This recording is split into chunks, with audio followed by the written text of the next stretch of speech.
Hello, my name's Kyle Blevins. For this book report, I selected to read The Challenger Sale by Matthew Dixon and Brent Adamson of CEB.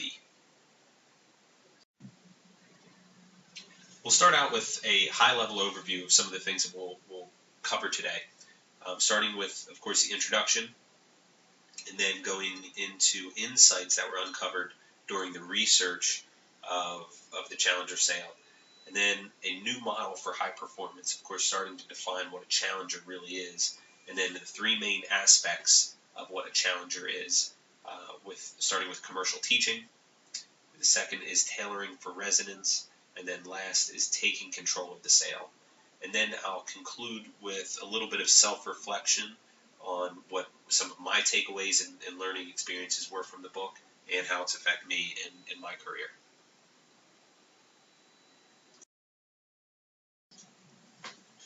Introduction. The Challenger Sale is really about large-scale, complex, business-to-business solution selling. The salespeople that they've studied were not selling widgets. It was not a transactional type sales environment. It was very, very strategic and very, very solutions-driven type sales model. It started back in 2007, 2008, when the corporate executive board started to study the different levels of sales success. And of course, we were just starting to go into the down economy as we approached 2009, and there were some sales reps during the down economy that were doing extremely well. I mean, the economy was extremely depressed at the time. Credit was scarce, and cash was even scarcer. So clearly businesses were not buying, and it was very fascinating to the authors that there were still some people that were just selling a ton of products or solutions, and after further analysis they realized that it's not a matter of mastering the down economy. They weren't focused on customers that were still doing well or anything like that. They simply mastered the complex sale. The folks that were successful during the down economy continued to be successful after the economy rebounded. My role, just to speak a little bit for some background, my role is the Director of Enterprise Account Sales at UPS. I work with 8 of our large enterprise customers, some of which are publicly traded. They all have global exposure. The relationship that UPS and that I have with my clients is extremely strategic. It's not transactional at all. We affect all aspects of the business, from finance to marketing to sales, operations, obviously supply chain and logistics. We affect all aspects of the business, and we take great pride in moving beyond just the movement of a package, which most people think that UPS is. There's a lot more to it. So it's directly correlated with what the Challenger Sale is about with respect to complex, large-scale B2B solution selling. Really, the first insight that the authors uncovered as they started to research for the Challenger Sale is that all salespeople seem to fall into one of 5 distinct categories or profile types. I guess I should refer to them as. Starting with the reactive problem solvers, they're naturally drawn to ensure that all of the promises that are inevitably made as a part of a sale are actually kept once the deal is done. They respond consistently to internal and external stakeholders that are very detail-oriented. The hard workers, they're the type that show up early, they stay late, they're always willing to put in the extra effort, and they're always looking for opportunities to improve their game as well. They're very motivated. The relationship builder is probably the most common salesperson, or they're more relationship builder salespeople than any of the other types.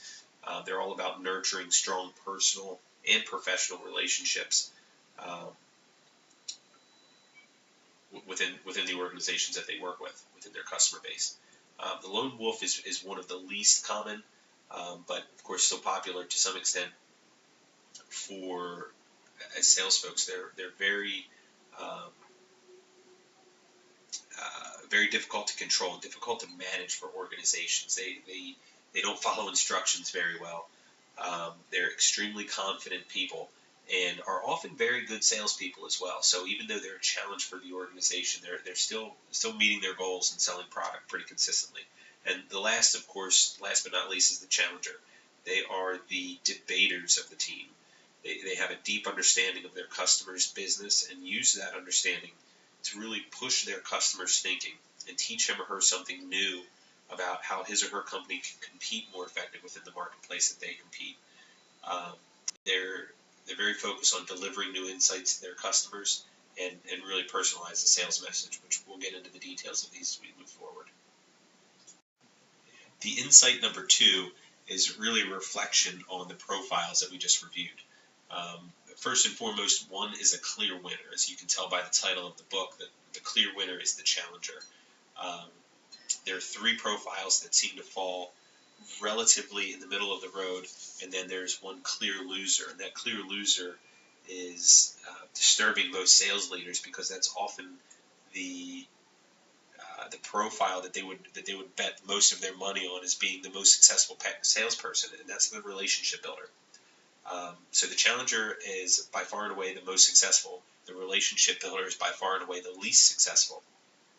And in the middle, of course, you have the hard worker, the lone wolf, and the problem solvers that continue to produce average returns or average sales.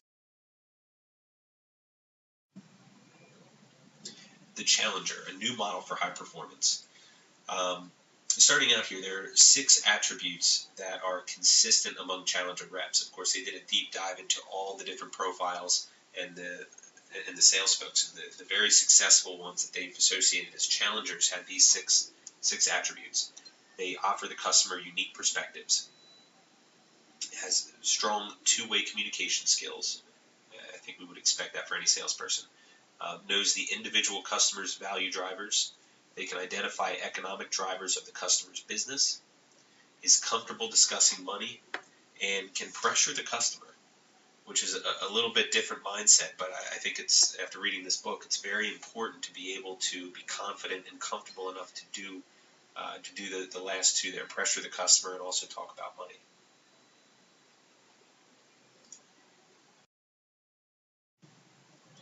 Really, the first main aspect of a challenger is commercial teaching. The authors presented an interesting concept and said, what if customers truly don't know what they need? What if customers' single greatest need, ironically, is to figure out exactly what they need? If this were true, rather than asking customers what they need, the better sales technique might, in fact, be to tell customers what they need. And that's ultimately what challengers do. When you get down to it, challengers aren't so much world-class investigators as they are world-class teachers. The challenger leads with insights, with the intention or objective to uncover problems and opportunities that their customer didn't even know existed.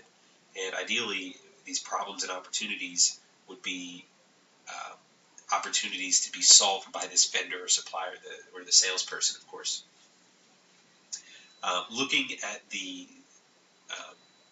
7 insights that are consistently among the top of the list for buyers, business purchasers. They're key characteristics that define what I would say as a world-class sales experience. Start with the rep offers unique and valuable perspectives on the market. The rep helps me navigate alternatives. Rep provides ongoing advice or consultation. Rep helps me avoid potential landmines. Educates me on new issues and outcomes.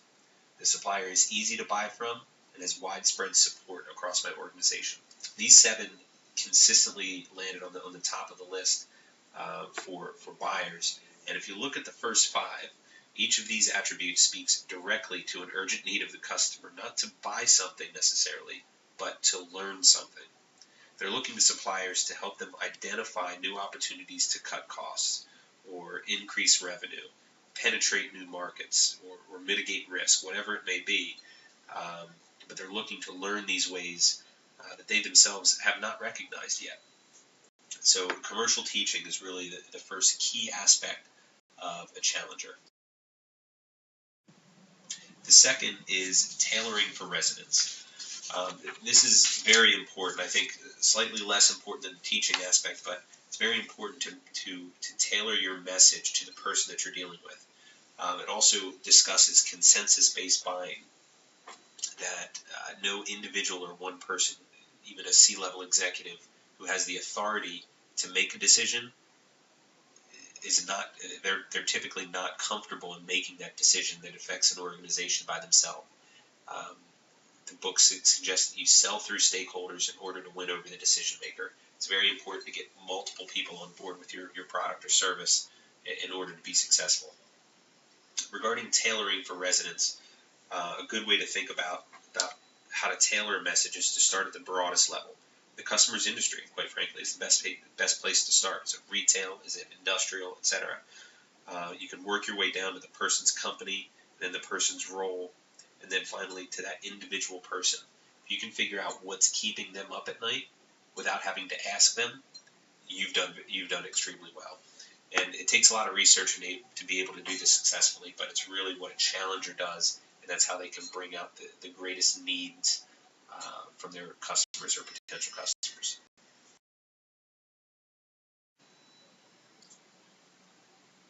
The last key attribute of the challenger is really taking control of the sale. In order to do this, I mentioned earlier that the salesperson must be comfortable talking about money. You must be comfortable asking about finances and revenue and cost goals and those types of things. It's very common for buyers to commoditize a solution,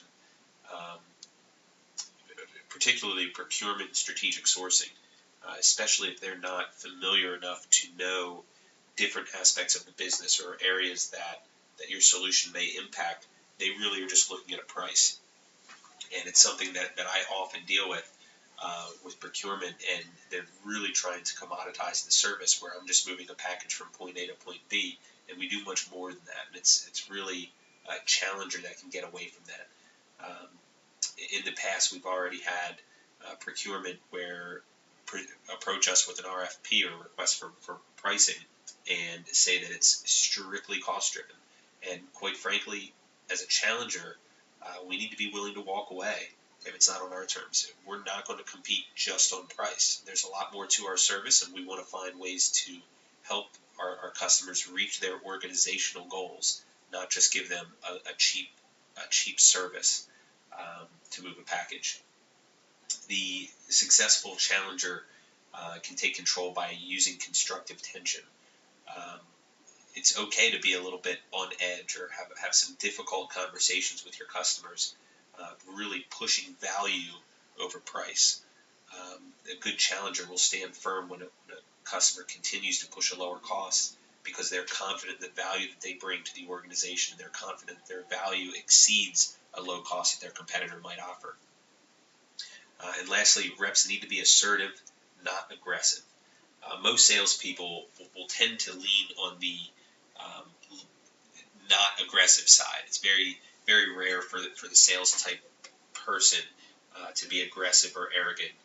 So it's more often that you need to take a relationship builder, for example, and take them to the next level of being assertive instead of being so focused on managing that relationship. When a relationship builder, for example, if they come to an end of a customer meeting, they won't push hard on the next steps for fear of ruining what was otherwise a positive interaction potentially. But challengers understand that the goal is to sell a deal, not just have a good meeting. They're focused on moving ahead, and they're willing to push the customer a little bit if that's what it takes. And lastly, I'll conclude with a little bit of self-reflection, some things that I've learned from the book and the experience of reading through. I think I've associated myself between the two, historically anyway, as a problem solver and a hard worker. I'd like to say that I'm becoming a challenger. In fact, I've done a lot of things to work more towards the challenger type mindset, and have been extremely successful in doing so. So it's been really exciting to see how things are starting to come together with the commercial teaching aspect of it. For example, I really enjoy doing the research and understanding my customers' business in advance, and walking into the meeting by making some educated assumptions or educated guesses on what they're struggling with, what's on their plate, what are their challenges, and creating ways to solve them by using the UPS portfolio that I have at my disposal. Of course, tailoring for residents requires a lot of research, and this is something that I've found that I need to use internally, because just because somebody has a title does not mean that every organization that title does the exact same job. So you need to ask the different people within that organization what are different roles and responsibilities. And I'm perfectly comfortable asking one person what some of the challenges of their boss or counterpart may be experiencing.